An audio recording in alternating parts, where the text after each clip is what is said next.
Во студиото со вас, Александар Спасовски. Добар ден, ви благодарам што сте со нас. Неделава се очекува дел од расплетот на драмата која во владината коалиција создаде одлуката на Таравари да си замине од мнозинството. Но ниту него не му тргна по планот, имајќи предвид дека викендов неговите соработници, меѓу кои вице-премиерот, но и еден од петмината пратеници, јавно соопштија дека нема да го следат.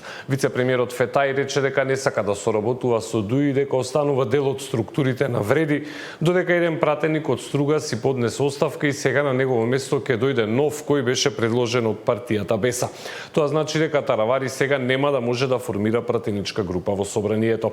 Представниците на Вреди во повеќе наврати изјавија дека оваа недела и други пратеници кои беа дел од коалицијата на ДУИ ќе сменат страна, со што дополнително ќе се зголеми бројот на пратеници кои ќе дадат поддршка на владата.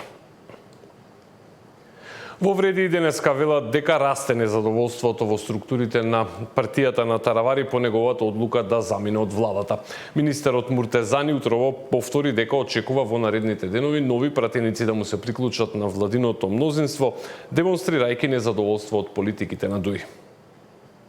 Па мислам дека сите овие случувања во делот од Алијансата на албанците предводена од Таравари се знак дека одлучноста на структурите таму и спремноста е многу поголема да не завршат во прегратките на Али Ахмети од калкулациите на Таравари. Според наши неофицијални информации тие ќе продолжат. Револтот кај сите поддржувачи, симпатизери и функционери таму е многу голем, така да чекаме наредните денови. Мислам дека тој тренд ќе продолжи. И премиерот Мицкоски денеска вели дека во текот на оваа недела многу работи ќе станат појасни, но како што рече во моментов, на неколку месеци пред изборите јасно се издвоиле два блока, а Таравари решил да му се приклучи на оној кој според премиерот се поврзува со криминал и корупција.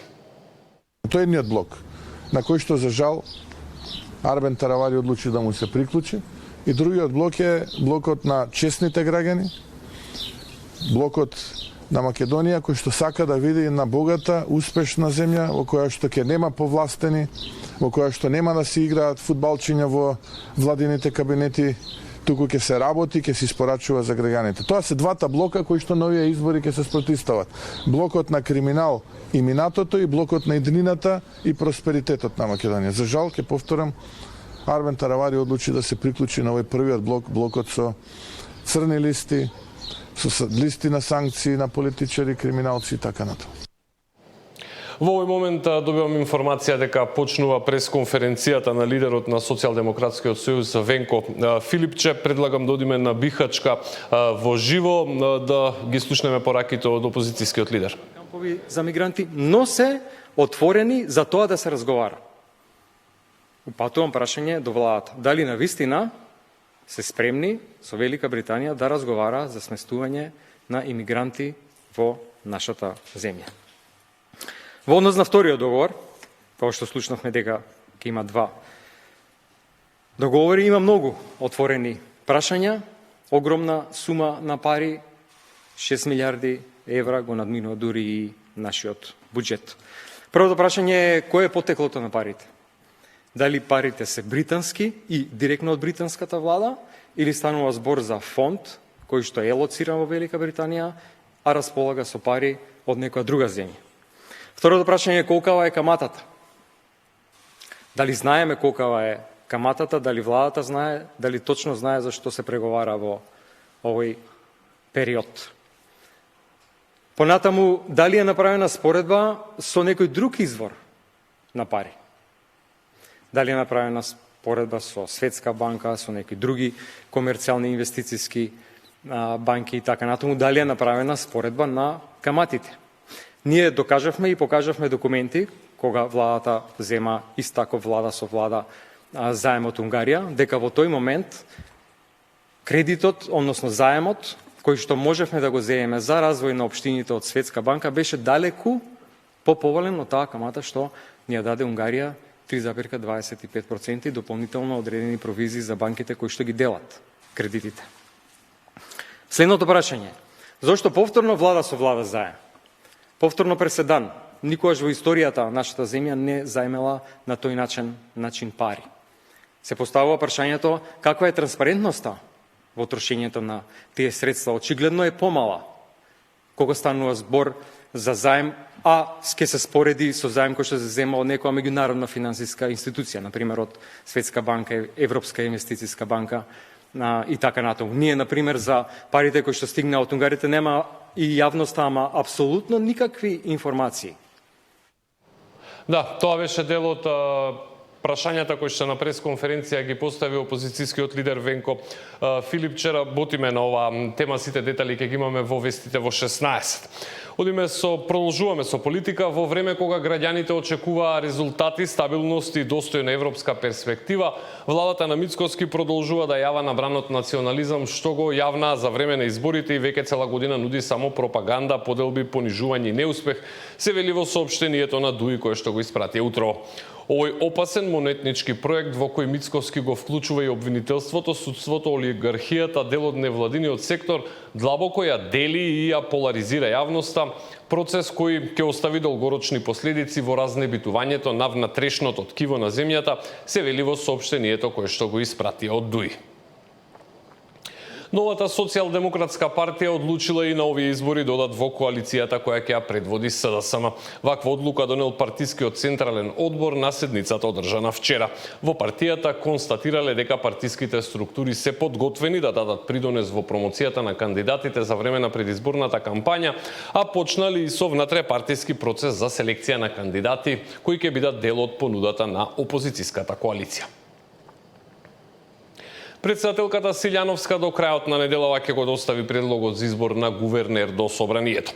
Информацијата ја потврдуваат од нејзиниот кабинет, од каде велат дека ќе си земи уште неколку дена пред да ја донесе конечната одлука. Според информациите, таа веќе имала разговори со неколку потенцијални кандидати. Петгодишниот мандат на актуелната гувернерка Анита Ангеловска-Бежовска, која стапи на функцијата во 2018-та, истекува во среда. Председателката рече дека за изборот ќе се координира со мнозинството, бидејќи не сака да се случи да не биде избран новиот гувернер. Премиерот Христијан Мицкоски претходно изјави дека за гувернерската позиција во игра се вон сериски искусни кандидати за кои е убеден дека ќе ја одржат макроекономската стабилност. Денеска демантираше дека има било какви несогласувања со председателката. Според информациите кои циркулираат во медиумите, во игра за нов мандат е и актуелната гувернерка Бежовска, но и поранешните министри за финансии Зоран Ставревски и Трајко Славевски, кои според неофицијалните информации веќе биле на интервју кај Силјановска. За избор на гувернер во собранието се гласа со апсолутно мнозинство. Уставниот суд остана без еден уставен судија, откако Управниот суд го поништи изборот на уставната судика Елизабета Дуковска од 2023-та како незаконски. Судиката Дуковска е известител во предметот со кој ќе се оценува уставноста и законитоста на законот за употребата на јазиците, како и за други актуелни предмети, меѓу кои и измените на кривичниот законник со кои се намали казната за злоупотреба на службената должност. Со поништување на изборот на Дуковска како незаконски, оценката на законот за јазиците ќе мора да почека, затоа што Уставниот суд веќе одлучи дека во тој закон мора да се одлучува во полн состав со 9 уставни суди. Управниот суд одлучувал по тужба на судиката Антоанета Димовска, која тогаш била еден од трите кандидати за избор на уставен судија. Димовска сега е член на Судскиот совет. Председателот на собранието Гаши денеска ќе го извести Судскиот совет, од кој ќе побара да спроведе нова постапка за избор според насоките на Управниот суд. Дуковска избрана за уставен судија уште во април 2023-та на предлог на Судскиот совет, чиј председател тогаш беше Весна Дамева, а изгласа собранието чиј председател беше Талат Џафери. Според Управниот суд, Дамева и Џафери постапиле неуставно и незаконски. Националниот консултативен механизам за реформската агенда го одржа првиот состанок. Целта е да се следи спроведувањето на неопходните реформи и планот за раст, да им се помогне на надлежните институции да се подготви општеството за членство во Европската унија. Брз пат кон интеграција во единствениот пазар на ЕУ, заеднички пазар и додатни фондови за реформи и инвестиции и пат кој придонесува кон процесот на пристапување со фундаменталните реформи кои се предвидени од владите. Реформите имаат на место и приоритетите каде што се почитува владењето на правото и борбата против корупцијата, исто така подготвување на човечки капитал, зелена енергија, транзиција, дигитална трансформација и модернизирање на јавната администрација. Сите тие аспекти ќе зголемат конкурентноста во Република Северна Македонија, ќе создават нови работни места и подобри услови за граѓаните. Целта на овој проект, односно оваа иницијатива, е да обезбеди регионален монитор на новитетите во процесот на европска интеграција во регионот и пред се фокусирани на реформските агенди.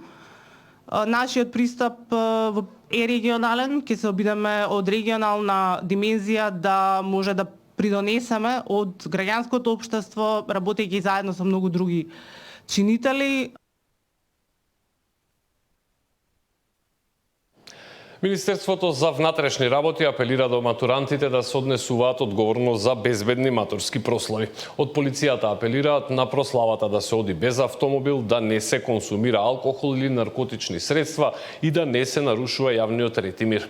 Сообраќајната статистика покажува дека во деновите кога се организираат матурски прослави се зголемува бројот на сообраќајни незгоди. Голем дел од учесниците во сообраќајните несреќи се млади луѓе матуранти кои најчесто завршуваат со тешки телесни повреди, а неретко и го губат својот живот, велат од полицијата, од каде апелираат до родителите во овој период да посветат повеќе внимание на своите деца.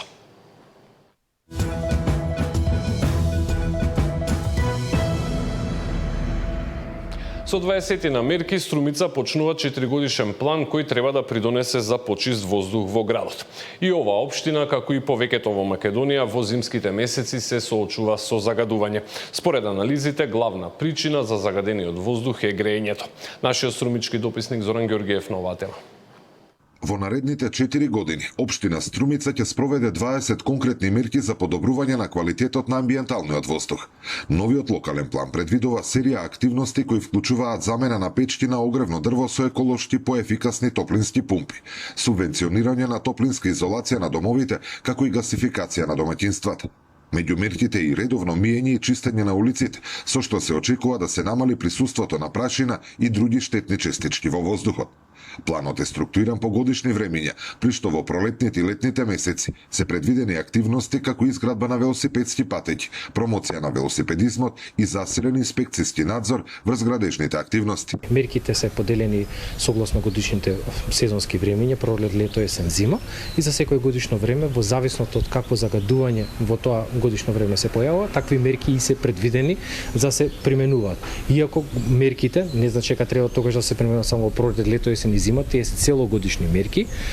Гледавме дека општина Струмица заедно со граѓаните има успешна, да кажеме, реализација во текот на минатата година, каде што нели повеќе деловни субјекти беа казнети, градоначалникот се согласи, граѓаните почнуваат да стануваат свесни. Тоа е најдобриот показател како може загадениот воздух да биде чист. Одлуката за тоа кои мерки ќе се реализираат секоја година, како и нивното финансирање, ќе ја носи општината, согласно своите приоритети и буџетски можности. Ние генерално ги насочуваме мерките да бидат зависни од општина Струмица, односно да бидат локалната власт зависна, бидејќи ова е локален план за намалување на загадувањето на воздухот, и гледавме да бидат мерките насочени каде што општина Струмица сама може да влие во самите мерки, со донесување на буџет, со следење на индикаторите или мерката како напредува и така натаму и така натаму, и тоа ни беше најбитната работа, не бидат зависни мерките од државата, бидејќи ако бидат мерките зависни од државата, тогаш дел од мерките нема да може да се спроведат, за жал бидејќи немаат ингеренции самата општина да ги спроведува. Последната студија спроведена на територијата на општина Струмица покажа дека најголем загадувач на воздухот е согорувањето на биомасата, односно употребата на огревното дрво. Сообраќајот е идентификуван како втор најзначаен извор на загадување. Зоран Ѓордиев за Сител телевизија.